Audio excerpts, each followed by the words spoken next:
start off today by going over what a credit score is. What is a credit score? A credit score is a 3-digit number that goes over the information from your credit bureau to summarize your credit risk.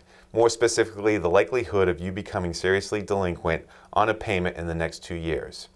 The way that credit scores work is the higher the score, the lower the credit risk.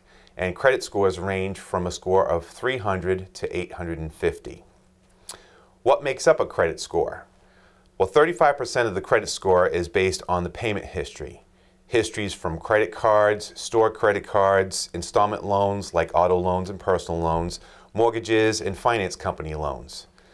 Public record and collection accounts like bankruptcies, foreclosures, judgments, and legal suits.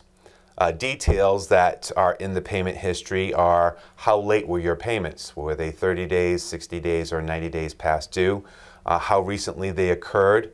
The last 24 months carry the most weight. How many were there? One versus many. Also, how much was owed? A mortgage payment of $2,000 is going to be more significant than a credit card payment of $25. That's 35% of your score. 30% of the score is made up by the amount of debt that you owe. It takes the total amount across all accounts and specific accounts, but the most important part here is the credit utilization. And that's basically your balance on revolving debt like credit cards compared to the credit limit on those cards. And it also takes the remaining balance on any installment loan like an auto loan or a personal loan.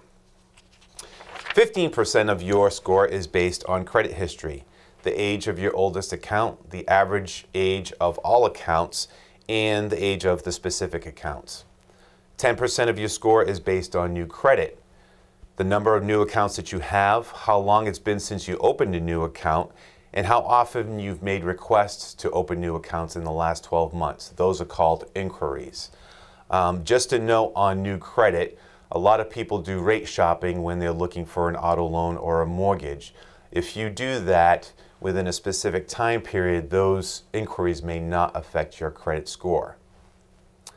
The other 10% is made up of the credit mix, basically what you have in installment debt versus what you have in revolving debt. That adds up to 100%, and that makes up everything that is in your credit score.